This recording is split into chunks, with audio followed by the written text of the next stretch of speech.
Haunted furniture. The small town of Whitley was the kind of place where the ordinary and extraordinary coexisted quietly, like old friends who had learned to tolerate each other's quirks. But for Lydia Harris, the town's newest resident, the mundane would soon take on a new, terrifying dimension. Lydia had recently inherited her grandmother's old house, a sprawling Victorian structure on the edge of town. The home was as much a relic as it was a treasure, filled with antiques and memories of a bygone era. Among the numerous items packed into the house was a particularly odd piece of furniture, a large, ornate mirror with a gilded frame, and a heavy mahogany chest with intricate carvings. The mirror and the chest were not only antique, but seemed oddly out of place in an otherwise sparsely decorated home. Settling into the house, Lydia found herself drawn to these items. The mirror, with its antique glass and curling frame, seemed to beckon her, while the chest, with its heavy lid and mysterious carvings, piqued her curiosity. She couldn't resist the urge to clean them up and find a place for them in her new home. The first night Lydia slept in the house, she woke to a feeling of cold dread. Shadows seemed to flit across her room, and every creak of the house felt amplified. Ignoring her unease, she attributed it to the normal jitters of moving into a new place. Days turned into weeks, and Lydia's nights grew increasingly unsettling. She began to notice strange occurrences. Items in her home were inexplicably out of place and faint. Whispering voices seemed to fill the air. The whispers always seemed to come from the direction of the mirror and the chest, but when she turned to look, there was nothing there. One evening, as Lydia sat in her living room, she caught a glimpse of herself in the mirror. The reflection seemed off. Her image was slightly distorted, and behind her she could have sworn she saw shadowy figures moving. She blinked, and the figures vanished, leaving only the familiar sight of her own reflection. Determined to solve the mystery, Lydia decided to research the history of the house and its furnishings. She visited the local library, where an old librarian named Mrs. Hargrove provided her with some startling information. The mirror and the chest had once belonged to a wealthy family who had lived in the house over a century ago. According to local legend, the family had vanished under mysterious circumstances, leaving behind nothing but the furniture. That night, Lydia's curiosity got the better of her. She ventured down to the basement, where the chest was kept. It was a cold, dank place, illuminated only by a single flickering bulb. She ran her fingers over the chest's carvings, which depicted scenes of a family engaged in various activities, eating dinner, playing games, and sitting around a fireplace. As she lifted the chest's heavy lid, she felt a shiver run down her spine. Inside was a collection of old photographs, yellowed with age. The faces in the photos were eerily familiar, the same shadowy figures she had seen in the mirror.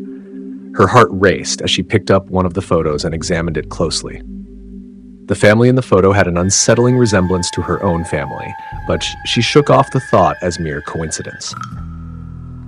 That night, Lydia had a vivid dream. She was standing in the living room, but the furniture was different. There was a dinner table set for a feast, and the mirror was in the center of the room, reflecting the scene. In the dream, she saw the figures from the photos sitting around the table, their eyes staring directly at her with a mixture of longing and malice. When Lydia awoke, she felt an overwhelming sense of dread. She decided to confront the mirror and the chest, determined to put an end to the nightmares. She placed the photos back into the chest and closed the lid firmly, then turned her attention to the mirror. She stared into it, willing it to reveal its secrets. As she did, she noticed a new reflection in the mirror, her own, but with a dark, hollow-eyed version of herself standing just behind. Lydia spun around, but the room was empty. The chilling realization hit her. The reflection was not a trick of the light, but a manifestation of something far more sinister. Desperate, Lydia took the mirror outside and smashed it against the stone steps. As the glass shattered, she heard a cacophony of anguished wails emanating from the shards. The haunting voices crescendoed into a deafening roar, then abruptly fell silent. In the days that followed, Lydia noticed a shift in the atmosphere of the house. The oppressive cold and whispers seemed to have disappeared. But as she sorted through the debris, she discovered an old journal hidden within the frame of the mirror. The journal belonged to the head of the vanished family and recounted the strange happenings that led up to their disappearance. The final entry was particularly disturbing. It spoke of a curse placed upon the family by a vengeful spirit trapped within the mirror. The curse would manifest as a malevolent force, distorting reality and ensnaring the occupants of the house into a nightmarish loop of terror. The entry concluded with a chilling warning. The curse would only end when the mirror was shattered. With the mirror destroyed and the chest sealed, Lydia thought the nightmare was over. But as she continued to settle into her new home, she noticed something odd. Her reflection in the broken shards of glass and the occasional glimpse of herself seemed to be slightly off, as if the shadowy figures from the mirror were still watching. One evening, as Lydia sat in her living room, she glanced at the chest in the corner. The carvings on its surface now seemed to move, almost as if the figures were alive and staring directly at her. Her breath caught in her throat as she realized the truth. While the mirror had been destroyed, the curse had merely transferred to the chest. With a shiver, Lydia understood that the haunting was far from over. The malevolent force had simply found a new vessel, and it was only a matter of time before it began its sinister work anew. Story number 2. Dangerous meetup. In the shadow of the crumbling Mount Bain, where the wind howled with the voices of those long gone, was a dilapidated old mansion. For years it had stood abandoned, its grandiosity faded into decay. Legend spoke of dark rituals and ancient curses, but the locals avoided it, preferring to leave it to the whispering winds and the occasional daring thrill seeker. Elena Harper, a seasoned journalist known for her investigative pieces on the supernatural, had always been drawn to the eerie and unknown. Her latest endeavor was a deep dive into the myths surrounding the mansion. She had spent weeks researching and preparing, and finally, she had managed to arrange a meeting with the mysterious figure who claimed to know the mansion's darkest secrets, an anonymous informant who went by the name Raven. As dusk settled and the sky bled into shades of red and purple, Elena arrived at the mansion. Her heart beat with a mix of anticipation and unease. The mansion's iron gates were rusted but not entirely broken, and she pushed them open with a creak. The overgrown path led her to the front door, which stood slightly ajar, as if beckoning her inside. With a deep breath, she entered the foyer, her flashlight cutting through the thick darkness. Dust motes danced in the beam, and the air was heavy with the scent of mildew and decay. The mansion's grandeur was still evident in the intricate woodwork and the grand staircase, but everything was shrouded in a thick layer of grime. "Raven?" she called out, her voice echoing through the empty halls. There was no response. She moved cautiously through the house, her flashlight illuminating faded portraits and cobweb-draped chandeliers. The deeper she went, the more oppressive the atmosphere became. The mansion seemed alive, its walls whispering with the memories of those who had once lived there. Elena reached a room at the end of a long corridor. The door was locked, but it creaked open with a gentle push. Inside, the room was filled with antique furniture covered in white sheets, and in the center stood a large, ornate mirror. Its glass was dusty but intact, reflecting her wary face with a ghostly sheen. Suddenly, Elena's phone buzzed in her pocket. The text was from an unknown number and simply read, "Check the mirror."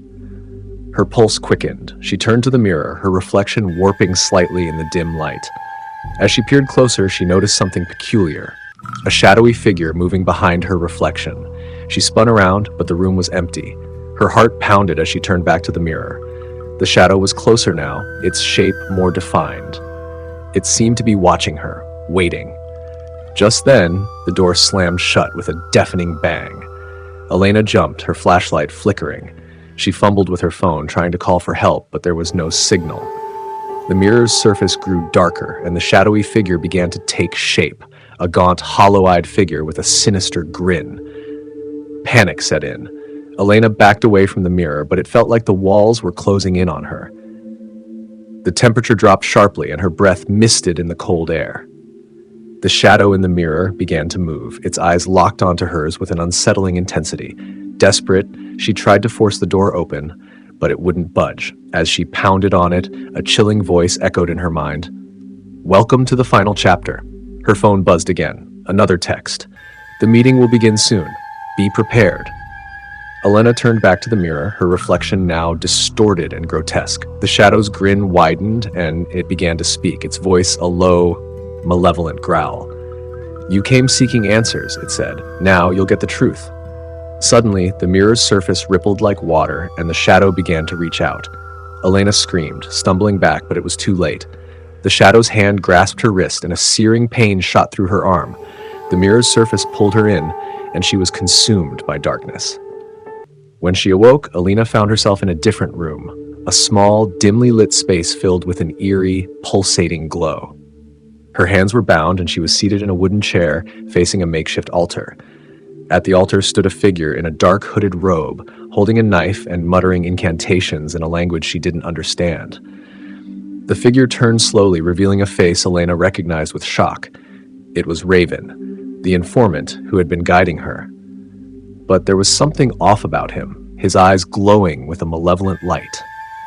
"Welcome to the ritual," Raven said, his voice distorted and cold. "You were always meant to be the final participant." Elena struggled against her bonds, but they were too tight. "What is this? What do you want from me?" Raven's smile was chilling. "The mansion's curse demands a soul to be bound within it. You came searching for answers, but instead you have become part of the legend." The truth hit Elena like a freight train. The mansion wasn't just haunted, it was a trap, a vessel for dark forces that needed to claim new victims to sustain their power. The informant had lured her here under false pretenses, and now she was to be sacrificed. Raven began chanting louder, and the room seemed to vibrate with an otherworldly energy. Elena's mind raced. She needed a way out. Her eyes darted around, and she noticed a small, sharp piece of metal on the floor. With a desperate lunge, she grabbed it and began sawing at her bonds. As Raven completed his incantations, the room's glow intensified and the walls seemed to close in. But Elena's efforts paid off. She freed herself just in time. She lunged at Raven, knocking the knife from his hands and wrestling him to the ground. In the chaos, the mansion's power surged. The walls began to crack and groan as if the very building was fighting back. Elena fought through the darkness, using the shadows against Raven until, with a final, decisive blow, she incapacitated him. The room began to collapse, and Elena made a frantic escape. She burst through the door and raced through the corridors, the mansion's haunting cries echoing behind her. With every ounce of strength, she pushed open the front door and stumbled into the night. As she looked back, the mansion seemed to dissolve into the shadows, its sinister presence fading away. Raven's fate was sealed within its crumbling walls, and Elena knew she had barely escaped with her life. Breathless and shaken, Elena vowed never to return to the mansion. The darkness had been too close, and the twist of betrayal had nearly cost her everything. But as she walked away, she couldn't shake the feeling that the curse of Mount Bane was far from over. Story number 3. Terrifying tenant. Hannah had always cherished her small secluded apartment in the old Victorian house on Maple Street. Its creaky wooden floors and drafty windows added to its charm, or so she thought. The building's landlord, Mr. Grayson, was an elderly man who rarely visited. The apartment had been a refuge for her, a place where she could unwind from the world's chaos. But lately, something had shifted. It started with the odd noises. Faint whispers at night, like voices drifting through the walls, and the sporadic tapping that seemed to come from the ceiling. Hannah attributed it to the building's age and assumed it was just her imagination getting the best of her. That was until Mr. Grayson approached her with an unsettling request. "Hannah," he began, his voice quivering slightly, "I have a new tenant moving into the apartment below yours. I want you to keep an eye on them, just in case." Hannah was taken aback. "Is everything all right? Why do I need to keep an eye on them?" Mr. Grayson's eyes darted around as if searching for the right words. "I just have a bad feeling. The previous tenant, well, things didn't end well." Despite her curiosity, Hannah respected his wishes and agreed to monitor the new tenant. She never expected much of it. After all, the apartment below was usually quiet, and the few times she saw the new occupant, he was just a nondescript man in his early 30s who kept to himself. Days turned into weeks, and the odd noises persisted. They were now more pronounced, as if someone or something was attempting to communicate. Hannah found herself unable to ignore them. She would lie awake at night, listening to the sounds from below, her anxiety growing with each passing night.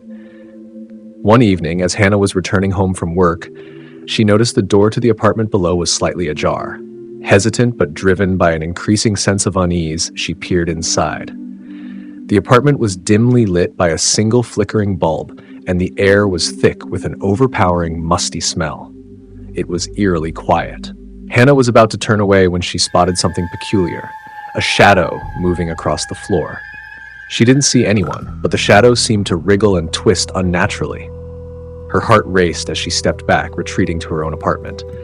The next few days were unbearable. The noises grew louder and the whispers more insistent.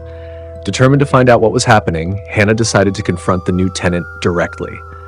One night, she knocked on his door. When he answered, he looked disheveled and fatigued, his eyes wide with an unsettling intensity. "Is everything all right?" she asked, forcing a smile. He hesitated, then nodded. "Yes, just some work to finish. Sorry, I've been busy." As she walked away, Hannah couldn't shake the feeling that something was terribly wrong. She resolved to investigate further, but every time she tried, she was met with dead ends. The tenant was always out, and Mr. Grayson seemed reluctant to discuss the situation. Then, one night, the noises stopped abruptly. A chilling silence enveloped the building. The change was so stark that it was unsettling. Hannah tried to ignore the creeping dread, but sleep eluded her. 2 days later, the police arrived at the building. Hannah watched in shock as they emerged from the apartment below, carrying a body bag. Her heart pounded in her chest. She approached Mr. Grayson, who was standing in the hallway, a grim expression on his face. "What happened?" she asked. Mr. Grayson sighed heavily. "The tenant? He wasn't just any tenant. He was a man who disappeared years ago. His name was Daniel, and he was believed to have died in the apartment. We thought it was an old case, but it seems he had been hiding in plain sight." Hannah was stunned. But the noises, the whispers, Mr. Grayson cut her off, his face pale. The noises were not from Daniel. They were from something else. "What do you mean?" Hannah demanded. Mr. Grayson looked around, his voice dropping to a whisper. "This building is old, and it has a history. Many years ago, before it was converted into apartments, it was a boarding house. Some of the boarders never left, if you catch my drift. Daniel must have become a vessel for them." Hannah's blood ran cold. "So what's happening now?"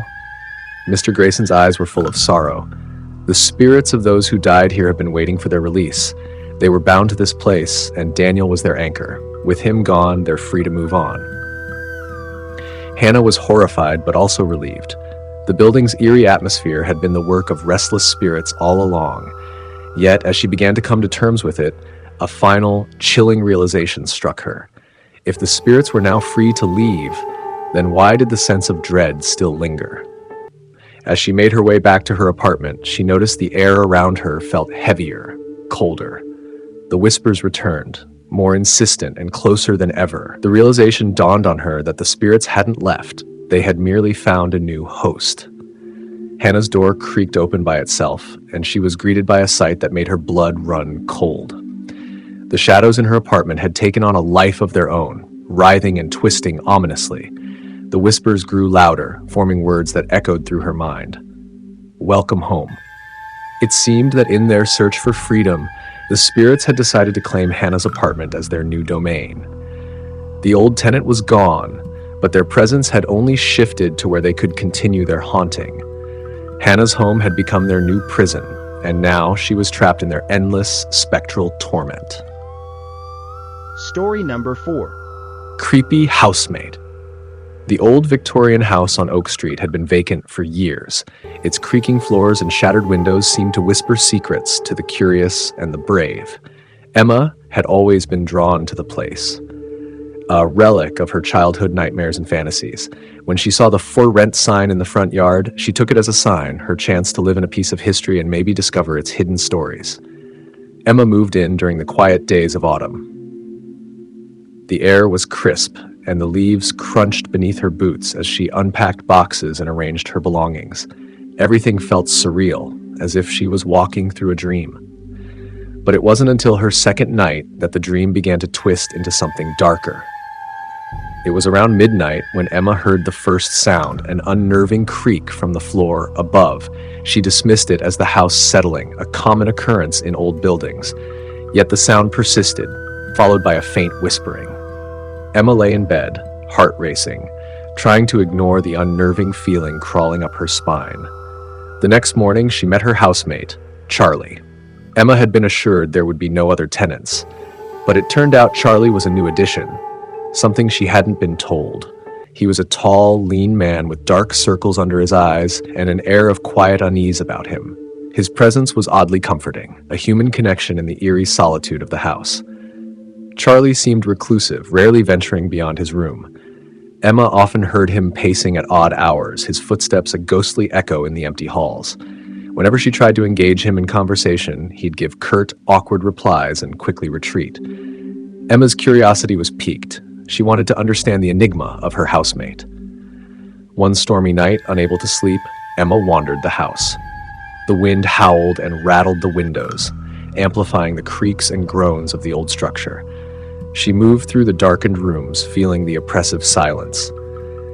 When she reached the attic door, which she had previously been too wary to open, she noticed it slightly ajar. With a mix of apprehension and intrigue, Emma pushed the door open. The attic was filled with old furniture, dusty trunks, and cobwebs. In the dim light of her flashlight, she noticed something peculiar, a small, ornate mirror propped against the wall. Its surface was cloudy and tarnished, but Emma felt a strange pull towards it.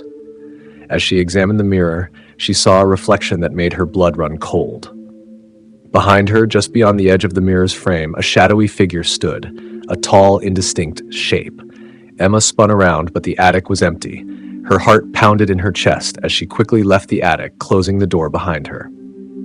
The next day, Emma found Charlie sitting in the living room, staring at the wall with an intensity that made her uncomfortable.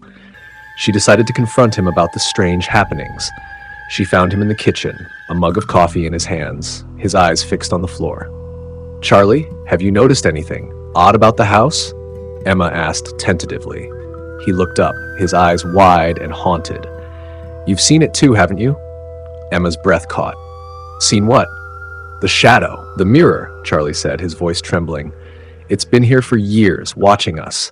It's not just a reflection, it's something else, something that feeds on fear." Emma's skin crawled as Charlie's words sank in. "What do you mean?" "The house is alive," Charlie continued. "It traps people in their own fears, preys on their weaknesses. I've been here longer than you. I've seen what it can do." The conversation left Emma with a heavy heart.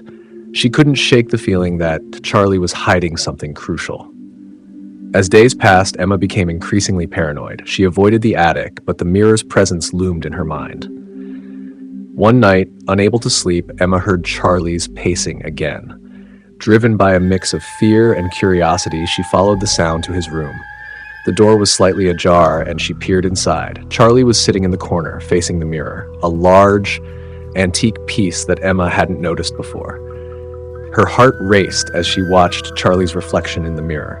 His eyes were glazed over, and he spoke softly to himself, as if conversing with someone or something unseen. Emma's fear grew when she realized the shadowy figure from the attic was standing next to Charlie, its presence more pronounced in the mirror's reflection. Suddenly, Charlie turned to face Emma, his eyes empty and lifeless. "It's time for you to join us," he said, his voice eerily calm. Emma's blood ran cold. She turned to flee, but the door slammed shut behind her. Panicking, she grabbed a nearby lamp and smashed it against the mirror, shattering it into 1,000 pieces. The shadowy figure let out a chilling, echoing scream, and the oppressive weight in the room seemed to lift. In the aftermath, Emma found herself alone in the room. Charlie was gone, and the mirror's shards lay scattered across the floor. The house was eerily silent, as if holding its breath. The next morning, the house felt different, lighter, almost welcoming. Emma packed her things, determined to leave. As she walked out the front door, she glanced back at the house. It looked just as it had when she first arrived, but there was something different. The "For Rent" sign was gone, replaced by a new sign that read, "New resident welcomed." Emma's escape was a narrow one, but the experience left her with an unsettling realization. The house on Oak Street had claimed Charlie, just as it had tried to claim her. And as she walked away, she couldn't shake the feeling that the house was already searching for its next occupant. Story number 5. Cursed heirloom. The old mansion on the hill had always been a source of town legend and rumor, its faded grandeur standing in eerie contrast to the creeping ivy that swallowed its once stately walls. The weathered sign out front, barely legible beneath the layers of grime, read Wilder Estate. Few dared approach it, and fewer still were brave enough to enter. Elena Hargrove, a history professor with an insatiable curiosity, had spent years researching the estate's enigmatic past. Her interest had been piqued by a cryptic journal entry she'd discovered in a rare bookshop, a reference to a cursed heirloom belonging to the Wilder family. The journal mentions strange occurrences and untimely deaths tied to a mysterious artifact hidden within the mansion. With the journal clutched in her hands, Elena drove up the winding road to the estate. The heavy iron gate creaked open reluctantly, and she parked her car, feeling a chill despite the summer sun. The mansion loomed ahead, its windows like dark, watchful eyes. Elena approached the entrance, the heavy oak door groaning as she pushed it open. The interior was a dust-covered labyrinth of forgotten opulence. Cobwebs draped the chandeliers, and the air was thick with the scent of aged paper and mildew. She moved through the grand foyer, her footsteps echoing through the emptiness. Following the directions in the journal, Elena made her way to the library, where she hoped to find more clues. The library was a grand room, lined with shelves overflowing with books, their spines worn and faded. At the center was a large, intricately carved wooden desk. As she examined the room, her eyes fell on an ornate cabinet in the corner, its glass doors reflecting the dim light. The journal had mentioned a hidden compartment in the library. Elena's heart raced as she searched the cabinet, carefully pulling out dusty tomes and artifacts. After several minutes of meticulous searching, she discovered a small, hidden drawer behind a loose panel. Inside was a velvet-lined box, its surface marked with strange symbols. She opened the box, revealing a delicate silver locket nestled within. The locket was adorned with intricate engravings and a small, blood-red gemstone in its center. Elena felt a shiver as she examined the locket, her fingers tingling at its touch. The journal had warned of the locket's power, an object that brought misfortune to all who possessed it. Despite the warnings, Elena's fascination outweighed her fear. She decided to take the locket with her, hoping to study it further in her lab. As she left the mansion, the sun was setting, casting long shadows across the overgrown grounds. She felt a pang of unease, but brushed it aside. That night, as she reviewed her notes in her dimly lit apartment, Elena noticed an unusual chill in the air. She glanced at the locket, which she had placed on her desk, and felt a sudden urge to open it. The gemstone inside glowed faintly, pulsing with an otherworldly light. As she unlocked the locket, a cold wind blew through the room, extinguishing her candles and causing the pages of her notes to flutter wildly. Elena's heart pounded as she tried to calm herself. She saw a photograph inside the locket, a sepia-toned image of a young woman with hauntingly familiar features. The resemblance to Elena was uncanny, almost like looking at an old portrait of herself. Suddenly, Elena was struck by a vision, a nightmarish scene of shadowy figures moving in and out of focus, their voices a cacophony of whispers and cries. She felt a presence in the room, as if unseen eyes were watching her. The photograph seemed to pulse with a malevolent energy. The vision ceased abruptly, leaving Elena breathless and trembling. She closed the locket, the gemstone's light fading. Exhausted, she decided to go to bed, hoping the unsettling experience was just a figment of her imagination. But sleep eluded her. She tossed and turned, plagued by unsettling dreams of the mansion, the locket, and the spectral woman from the photograph. As dawn broke, Elena awoke to find her apartment in disarray. Furniture overturned, papers scattered, and the locket missing. Panic set in as she searched her apartment frantically. The locket was nowhere to be found. Desperation drove her back to the mansion, hoping to retrieve it and find answers. The estate was as she had left it, but the library felt colder, more oppressive. Elena's search for the locket led her back to the cabinet where she had first discovered it.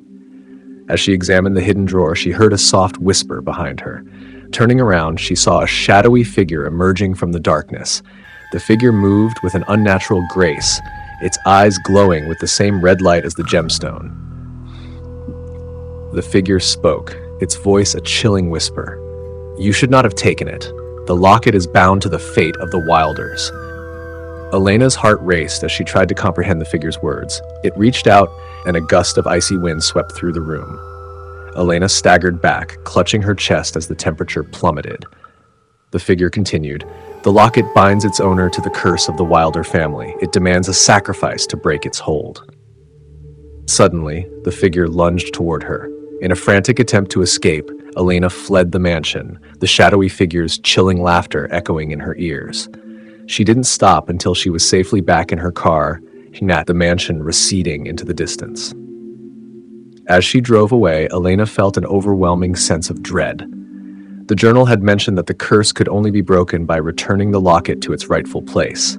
She had to return it. A few days later, Elena found herself back at the mansion, her resolve firm. She entered the library, the oppressive atmosphere more palpable than ever. She placed the locket back into the hidden drawer and closed it, whispering a silent apology. But as she turned to leave, she noticed something chilling.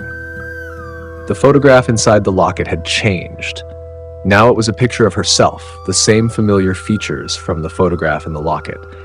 The figure had never been an external presence, but a reflection of the curse within her own soul. Elena realized with horror that the curse had bound her to the Wilder family's fate, and the locket had claimed her as its new heir. The mansion would remain her prison, just as it had for the many before her. The cycle of the curse was complete, and Elena was now part of its eternal shadow. As the library's heavy door closed behind her, the mansion's dark secrets embraced her. The curse had claimed another soul, and Elena's story would soon become another legend, whispered among the townsfolk about the haunted Wilder estate. Story number 6. Mysterious service. In the small, unremarkable town of Harlow, where everyone knew everyone's business, peculiar things rarely occurred. So when a new business, Mysterious Service, opened on the edge of town, it sparked the kind of gossip that kept the town buzzing for weeks. The service was shrouded in secrecy, its owner never seen, and its purpose never fully explained. Curiosity gnawed at the townspeople, but fear kept them at bay. Jessica Harper, an investigative journalist with a taste for the macabre, was new to Harlow. She had moved here seeking a quieter life, away from the clamor of city reporting. When she stumbled upon the storefront with its faded sign and dusty windows, her interest was piqued. Determined to uncover the truth, she decided to visit. The service operated out of an old, dilapidated building that had once been a general store. The wooden door creaked ominously as Jessica pushed it open. Inside, the dimly lit room was filled with odd trinkets and antiques, old clocks, tarnished mirrors, and faded photographs. A small, dusty counter separated the entrance from the rest of the room, behind which a bell rang softly as she entered. A man appeared from the shadows, dressed in a threadbare suit. His face was partially obscured by a hat, and his eyes glinted with an unsettling intensity. He introduced himself as Mr. Graves, the proprietor of Mysterious Service. "What exactly do you do here?" Jessica asked, her curiosity getting the better of her. Mr. Graves smiled, but there was something unnerving about his expression. "We offer solutions to the unknown, problems you can't solve on your own." Jessica raised an eyebrow. "Like what? Give me an example." The man leaned closer, his voice dropping to a whisper. "Sometimes people have questions that science and logic can't answer. We help them find the truth." Jessica's skepticism was evident, but she was intrigued. "And how do you find these truths?" Mr. Graves gestured to a large book on the counter. "Through various means, some old, some new. It's not always easy to explain." Jessica decided to take a risk. She handed Mr. Graves a small, unmarked envelope she had been carrying. "I need to find something out, something personal. Will you help me?" Mr. Graves accepted the envelope, his eyes twinkling with an unreadable expression. "Very well. Leave it with me. It may take some time." Jessica left the store, her mind racing with possibilities. What had she gotten herself into? The air outside seemed heavier than usual, and a sense of foreboding clung to her as she walked home. Days passed, and the unsettling atmosphere in town seemed to grow thicker. Jessica found herself constantly glancing over her shoulder, feeling as though unseen eyes were watching her. Finally, on the 5th day, she received a call from Mr. Graves. "Your answer is ready," he said, his voice sounding oddly distant. please come to the store?" Jessica hurried to mysterious service, her heart pounding with anticipation and dread. When she arrived, Mr. Graves handed her a small, intricately carved wooden box. "This is for you," he said. Jessica took the box with trembling hands. It was heavy and felt strangely warm. Inside was a note, written in elegant, flowing script. "The truth lies within the walls of your home." Puzzled and slightly apprehensive, Jessica went home and began searching her house. She inspected every corner, every crevice, but found nothing out of the ordinary. Frustrated, she started to feel as though she was going mad. Then, she remembered the old grandfather clock in the corner of her living room. It had been there when she moved in, a relic from the previous owner. As she opened it to check the time, a hidden compartment slid open, revealing a faded photograph. The photo was of a woman she didn't recognize, but what caught her attention was the date written on the back, 1923. Beside the date was a name, Eleanor Harper. Jessica's blood ran cold. Harper was her last name. She had never heard of Eleanor before. Her mind raced. Could there be a connection to her family? She began digging into her family's past, uncovering old records and speaking to distant relatives. What she found was chilling. Eleanor Harper had vanished mysteriously in 1923, and her disappearance had never been solved. The pieces started to fall into place. The mysterious service had not only given her an answer, but had also unwittingly led her to a dark secret hidden in her own family's history. But the more she uncovered, the more she realized that there were things best left undiscovered. On a sleepless night, Jessica found herself back at the old clock, staring at the photograph. As she turned it over, she noticed something written in tiny letters. "Find the truth, and you'll understand why you must never uncover it." Terrified, Jessica tried to contact Mr. Graves for further clarification, but the store was closed and no one answered the phone. Desperation and fear gnawed at her as she contemplated what to do next. In a final act of recklessness, she decided to confront Mr. Graves at his home. When she arrived at the address listed, she found a dilapidated mansion. It seemed to have been abandoned for decades. As she entered, she felt a cold draft and an eerie silence. The interior was filled with dust and cobwebs. As she wandered through the rooms, she stumbled upon an old ledger. The pages detailed various services provided by mysterious service, each one more unsettling than the last. And then she found it. Eleanor Harper's case was listed, with a note that read, "The truth will bind you to the past." Suddenly, a chilling realization washed over her. The mysterious service wasn't about revealing truths. It was about trapping people within their own darkest secrets. The twisted nature of the service was to bind individuals to their past, ensuring they could never escape the horrors that had once plagued their families. Jessica felt a presence behind her and turned to see Mr. Graves standing in the doorway, his eyes cold and distant. "You've discovered the truth," he said softly. "Now you are part of the service. The past never truly lets go." As the darkness closed in around her, Jessica understood the final twist. Mysterious service wasn't just a business, it was a curse, an eternal cycle of uncovering and binding. And she was now trapped within it, bound by the secrets of her own bloodline. Story number 7. Ghost in the Attic. Ella and her husband, Mark, had just moved into their dream home, a Victorian house nestled on the outskirts of town, surrounded by towering oak trees and with a sprawling yard. It was a fixer-upper, but it had character. The creaky floorboards, ornate moldings, and old-fashioned charm made Ella feel like she was living in a piece of history. But there was one part of the house they hadn't explored yet: the attic. It was a rainy October evening when Ella decided it was time to investigate.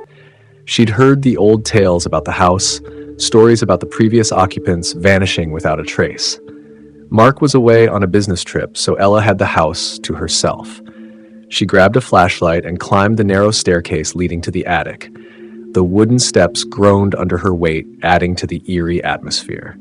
The attic door was heavy and creaked open with a reluctant groan. Ella turned on the flashlight and the beam of light cut through the dusty gloom. The attic was filled with cobwebs and old furniture draped in white sheets. A large, ornate mirror stood in the corner, its surface dimly reflecting the flashlight's beam. She shivered, brushing off the dust from an old rocking chair. Ella wandered through the attic, examining old trunks and forgotten relics. There was an old radio, its once vibrant red paint chipped and faded. Next to it was a wooden chest, its lid half open. Curiosity got the better of her, and she knelt beside it, pulling out a stack of yellowed photographs. They were all of people she didn't recognize. Some of them looked happy, while others were somber, their eyes seemingly pleading for something unseen. Her flashlight flickered, and she glanced at the mirror. The reflection of the attic looked the same, but as she continued to sort through the photos, she saw a shadow in the mirror's reflection, a fleeting, indistinct shape that seemed to move on its own. She blinked, and the shadow was gone. She shook her head, attributing it to tiredness. Suddenly, the temperature in the attic dropped. Ella could see her breath forming tiny clouds in the air. Her flashlight flickered more insistently, casting erratic shadows across the room. The rocking chair began to creak back and forth on its own neck, the sound growing louder and more rhythmic. Ella felt a chill run down her spine. She turned to the mirror once more, and this time the shadow was clearer. A dark, almost human shape standing in the corner of the room. Heart-pounding, Ella tried to rationalize it. Perhaps it was just the angle of the flashlight or a trick of the light. But when she turned around, the shadow had moved closer, and the rocking chair was now still. She felt a cold breeze on her neck and turned sharply, but no one was there. The house groaned as if in protest. Ella decided it was time to leave, but as she moved toward the attic door, it slammed shut with a deafening bang. The flashlight died, plunging her into darkness. Panic set in, and she scrambled to open the door, her fingers fumbling with the handle. From the corner of her eye, she saw the shadow grow larger and more defined. It began to take shape, a gaunt figure with hollow eyes and an outstretched hand. Desperate, Ella pounded on the door and called out for help, but the only response was the echo of her own voice. The shadow advanced, and Ella could feel its cold presence pressing against her skin. Her breathing quickened, and she grabbed a nearby piece of wood, holding it up as if it could protect her. Just then, the attic door creaked open, and Mark stood in the doorway, his face pale. "Ella, are you okay?" he asked, concern evident in his voice. Ella didn't answer. She rushed past him and down the stairs. Mark followed, calling her name, but she was too frightened to stop. She burst into the living room and slumped onto the couch, her chest heaving as she tried to catch her breath. Mark sat beside her, his eyes searching hers. "What happened?" Ella tried to explain, but her words were jumbled. Mark looked at her with a mix of worry and confusion. "Maybe you were just tired," he suggested, "or it could be a draft causing the temperature drop." Ella shook her head, unable to shake the image of the shadow from her mind. "I know what I saw." Mark nodded and took her hand. "Let's just get some rest. We'll deal with this in the morning." The next morning, Mark went up to the attic to investigate. Ella stayed downstairs, still shaken. When Mark returned, he was holding a dusty old journal. "I found this," he said, handing it to her. It looks like it belonged to the previous owner." Ella opened the journal. The pages were filled with neat, handwritten notes and sketches. One entry caught her eye. October 5th, 1924. Something is not right in the attic. I hear whispers and see shadows moving. I have seen the figure before, always in the mirror. It wants something, but I do not know what. I fear it will come for me soon. Ella's blood ran cold. She flipped through more pages and found a drawing of the same shadowy figure she had seen. There was a note beneath it. He was wrong to hide it. The truth is in the mirror. Ella looked at Mark, her hands trembling. "It's in the mirror. We have to find out what it wants." Mark agreed, and they returned to the attic. They examined the mirror closely and found a hidden compartment behind it. Inside was a small, ornate box with a lock. Mark carefully opened it, revealing an old, faded photograph of a family. The father in the photograph had a striking resemblance to the shadowy figure Ella had seen. Realization dawned on Ella. The ghost was a previous occupant, someone who had tried to communicate but had been forgotten. The haunting was not malevolent, but a cry for help from someone who had been wronged and whose story had remained untold. As they pieced together the history of the house and the family in the photograph, they learned that the father had been wrongfully accused of a crime and had been driven mad by the injustice. His restless spirit had been trapped in the attic, seeking acknowledgement and redemption. Ella and Mark decided to honor the memory of the wronged family. They researched the history, corrected the record, and even held a small ceremony to recognize the family's plight. The haunting ceased, and the house felt peaceful once more. But every now and then, when Ella looked at the mirror, she saw a faint, grateful smile in its reflection. A reminder that sometimes understanding and compassion can free even the most troubled spirits. Story number 8. Ghost in the Attic. In the quiet town of Ravensbrook, there was an old Victorian house perched on the edge of a hill. It had stood there for over a century, its once grand facade now weathered and weary. Among the locals, the house was known for its eerie reputation. Stories of ghostly sightings and inexplicable noises had kept many from approaching it. But for Evelyn Harper, the house was the perfect canvas for her new project. Evelyn, a historian with a penchant for old buildings, had recently inherited the property from a distant relative. Her plan was to restore the house and turn it into a museum dedicated to the local history of Ravensbrook. She wasn't superstitious, at least she didn't think she was. But as the new owner, she couldn't ignore the whispers of ghosts that seemed to follow her every step. On her first night in the house, Evelyn made her way up to the attic. It was a vast, dusty space cluttered with forgotten relics. Old furniture draped in white sheets, trunks of yellowed papers, and a solitary rocking chair that creaked with age. The air was thick with the scent of mothballs and neglect. As she worked, she noticed something peculiar.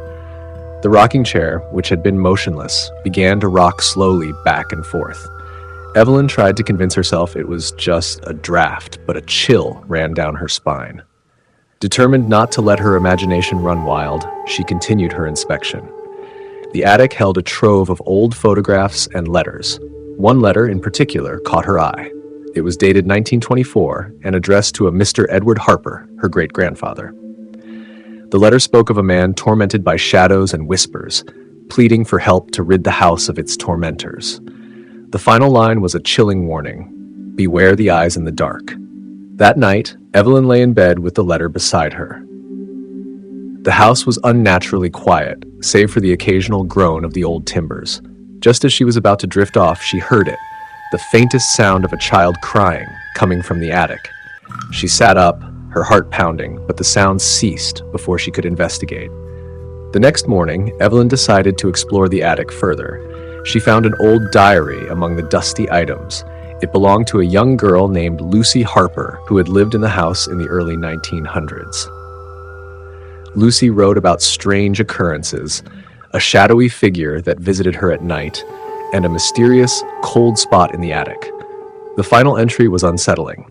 I hear them whispering. They want me to join them. Determined to get to the bottom of the mystery, Evelyn spent the next few nights combing through the attic, searching for clues. Each night, the cries grew louder, and the rocking chair rocked more violently. Evelyn began to see fleeting shadows darting out of the corner of her eye. The once rational historian was beginning to feel the weight of fear pressing on her. One evening, as the sun dipped below the horizon, Evelyn decided to confront whatever was causing the disturbances. Armed with a flashlight and her courage, she climbed into the attic. The shadows seemed to thicken, and the temperature dropped noticeably. Evelyn shivered as she approached the rocking chair, which was now moving rhythmically as if pushed by an unseen force. Suddenly, she heard it, a whisper right next to her ear. "Help us." The voice was faint and childlike, sending a wave of dread through her. She turned her flashlight towards the source of the voice, but saw nothing. The air grew colder, and the crying started again, louder and more desperate. In a panic, Evelyn tore through the attic, her flashlight beam darting across the clutter. Her eyes fell on a small, hidden door in the corner of the room, almost concealed by boxes. She hesitated for a moment before prying it open. Behind it was a tiny, dark space that seemed to stretch back into the darkness. With a deep breath, Evelyn crawled inside. The space was cramped and filled with old, rotting furniture. But what drew her attention was a small, dusty mirror propped against the wall. As she approached it, the temperature plummeted, and her breath became visible. Evelyn wiped the dust from the mirror's surface and looked into it. Instead of her reflection, she saw a scene unfolding. An old woman with hollow eyes and a gaunt face, her mouth moving as if speaking silently. The woman seemed to be staring directly at Evelyn, and then, as if sensing Evelyn's presence, she began to reach out from the mirror. Evelyn stumbled back, her heart racing. She turned to leave, but the door to the tiny space slammed shut behind her. The crying grew louder, almost deafening. Desperate, Evelyn pounded on the door, but it wouldn't budge. In a frenzy, she grabbed a nearby rusty crowbar and forced the door open. As she emerged, gasping for air, she saw the attic in chaos. The rocking chair was now spinning wildly, and the shadows danced across the walls. Evelyn's flashlight flickered and died. In the dim light, she saw the figures, dozens of them, all ghostly apparitions with mournful expressions hovering around her. One figure stepped forward. It was the old woman from the mirror. Her eyes were now filled with a mixture of sadness and relief. "Help us," she whispered again, and Evelyn felt an overwhelming sense of sorrow.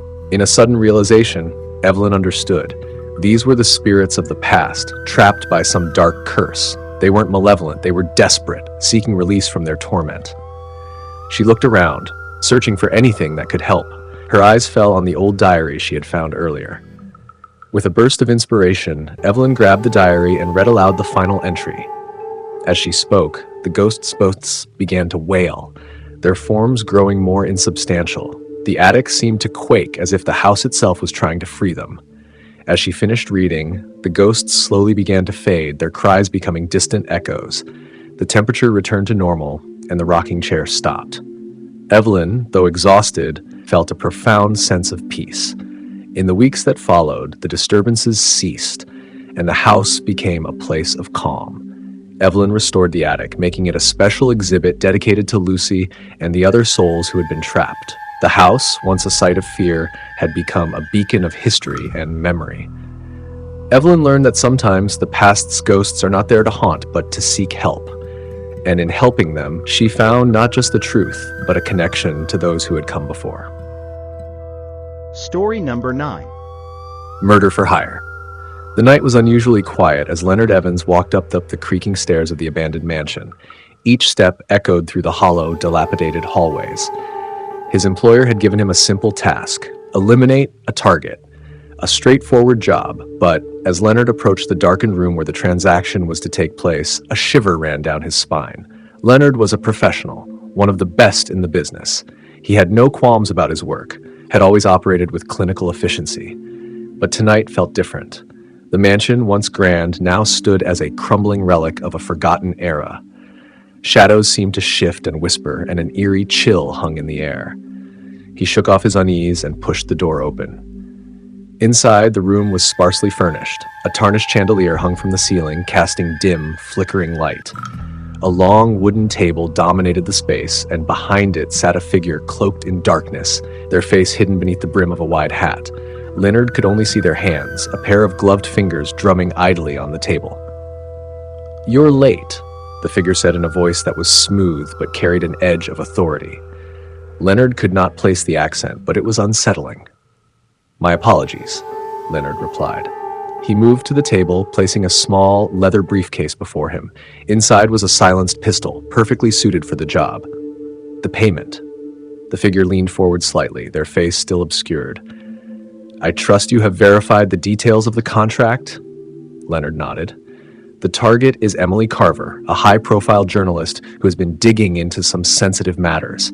I understand the need for discretion."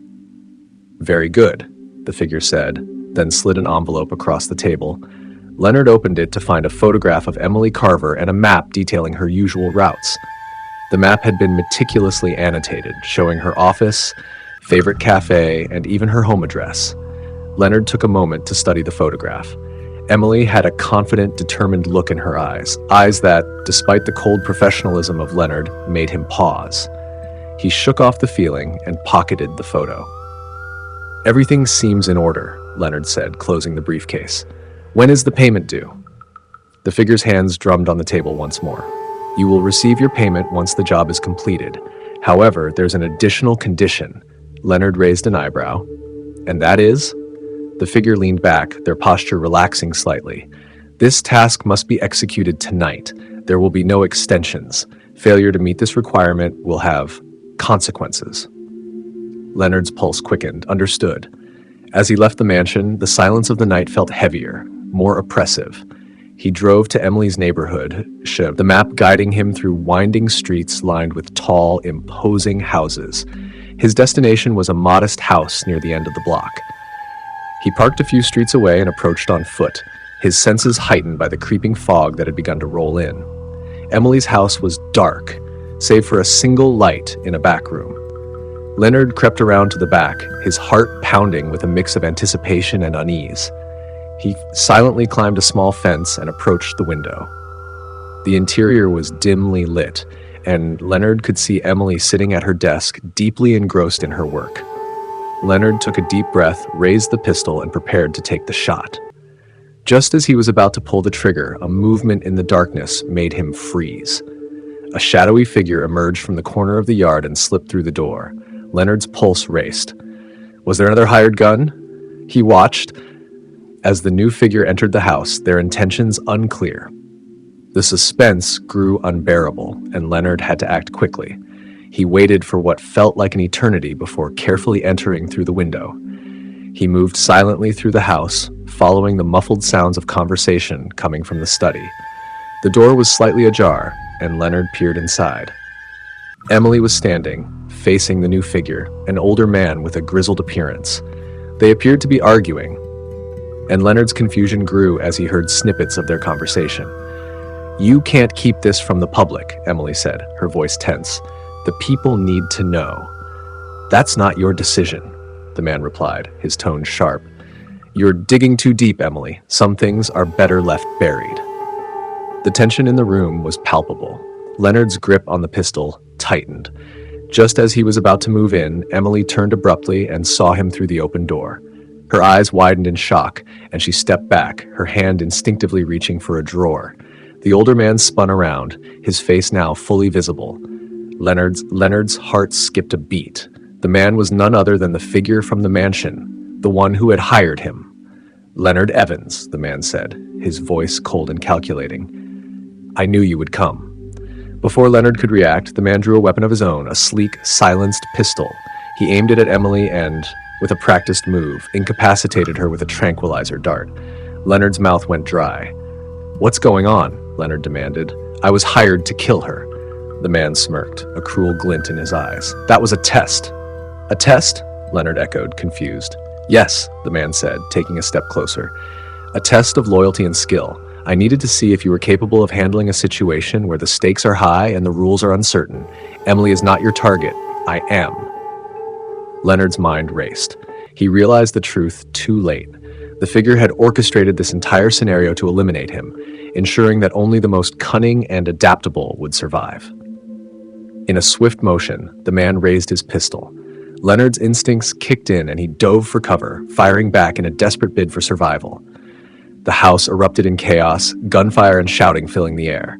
When the dust settled, Leonard emerged victorious but wounded. The man lay unconscious, and Emily, though dazed, was unharmed. Leonard stared at the man, his mind reeling. He had been outplayed, manipulated into becoming a pawn in a dangerous game. As he prepared to leave, Emily looked at him with a mixture of fear and curiosity. Who was he? Leonard shook his head, a bitter smile on his lips. Just a shadow in the darkness, but I'm afraid I have to leave you with your answers. Leonard vanished into the night, leaving behind the chaos of the mansion. As he disappeared into the fog, he knew one thing for certain. In the world of murder for hire, trust was a luxury one could never afford. Story number 10. Spooky request. The old grandfather clock in the corner of the room ticked away the seconds like a metronome for a macabre symphony. Clara sat at the dusty desk in her great-aunt's forgotten study, a thick layer of cobwebs draped over the bookshelves and antique furniture. She had inherited the house under mysterious circumstances, the will reading mentioning only her and a cryptic, spooky request. The request, written in a shaky, faded hand, instructed Clara to spend a single night in the study before she could access the rest of the house. It seemed peculiar, but Clara had always been drawn to the eerie, and the promise of unlocking secrets kept her intrigued. The study, once vibrant with life, now stood as a mausoleum of forgotten memories. Clara tried to shake off the sense of dread creeping into her bones. She was a rational woman, a historian by profession, used to the supernatural only in books and old legends. Tonight, though, was different. The cold night air felt heavier, suffused with an unsettling silence. She reached for a dusty, leather-bound volume from the shelf, hoping it might distract her. As she leafed through it, a clump of yellowed paper fell out. It was a letter, written in the same shaky hand as the request. The letter, dated over a century ago, read, "Dear reader, if you are reading this, you have been chosen to bear witness to a truth the world is not ready to know. My name is Margaret, and I am the last of a line of guardians who keep the ancient evil at bay. The study holds the key to understanding this dark power. Tonight it will awaken. Your task is to observe and not interfere. Do not fall for its tricks, for its hunger is insatiable. Be vigilant." A chill ran down Clara's spine as she reread the letter. She glanced at the clock. Midnight approached, and the air grew colder still. The old study was a labyrinth of shadows and forgotten relics. Clara wandered among the tall shelves and dusty books, each step echoing in the silence. A faint whisper, almost imperceptible, seemed to follow her. It wasn't a sound, but more a sensation, like a cool breath on the back of her neck. She examined a large portrait on the wall. It depicted a stern-looking woman dressed in Victorian garb, eyes seeming to follow her with an unnerving intensity. Clara shivered and turned away, only to see that the portrait had shifted slightly in its frame. Trying to remain calm, she flipped through more books, their pages filled with ancient lore and occult symbols. One book fell open to a page with a peculiar illustration, a circle of symbols surrounding a large, ominous eye. Clara's curiosity piqued, but as she read the description, she felt the room's temperature drop even further. A knock echoed through the room. Clara's heart skipped a beat. She knew she was alone. The knock came again, this time louder and more insistent. She approached the door cautiously. With a trembling hand, she opened it, but the hallway beyond was empty. Returning to the study, she noticed the portrait again. This time, it wasn't just the eyes that had changed. The figure in the painting seemed to be moving. The stern woman's mouth was slightly open, and Clara could almost hear a faint, mournful cry. The clock struck midnight. The ticking grew louder, the sound more frantic. The study lights flickered, casting erratic shadows. Clara's breath quickened. She grabbed the letter again, searching for any advice she might have missed. In her frantic reading, she overlooked a final sentence in Margaret's letter. "Beware the whispering shadows, they carry the weight of the damned." The whispering grew louder, more distinct. Words formed from the soft, sibilant sounds, but they were incomprehensible, a jumbled mess of terror and despair. Clara's fear mounted, and she backed away from the portrait, only to stumble over a loose floorboard. She fell, knocking over an old, ornate box that had been hidden in the shadows. It opened with a creak, revealing a collection of strange, metallic artifacts and a single, unmarked key. The whispering grew more intense, converging into a single, clear voice that spoke her name. Clara froze, heart pounding as the room seemed to close in around her. The voice was familiar, yet otherworldly, filled with a sorrowful hunger. It spoke of secrets and ancient evils, of a price to be paid. In a panic, Clara grabbed the key and searched the room for a lock it might fit. Her eyes fell on a small, concealed cabinet behind the portrait. She inserted the key and turned it with a click. Inside the cabinet was a dark, iron-bound tome. The whispers grew deafening, urging her to open it. Clara hesitated, but driven by a mix of curiosity and fear, she opened the book. Its pages were filled with arcane symbols and rituals. Suddenly, the room was plunged into darkness. The whispers became a cacophony of screams and wails. Clara felt an icy grip on her arm. She turned around to see a shadowy figure emerging from the corner of the room, its eyes glowing with an unnatural light. With a surge of adrenaline, Clara slammed the book shut and locked the cabinet.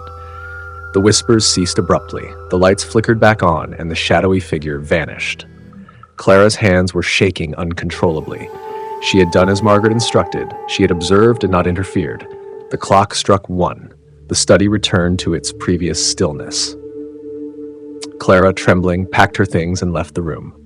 The house was eerily quiet as she made her way to the front door. As she stepped outside, she saw the portrait from the study hanging on the wall of the hallway. It had been removed from the wall. The woman's stern gaze now softened with a hint of relief.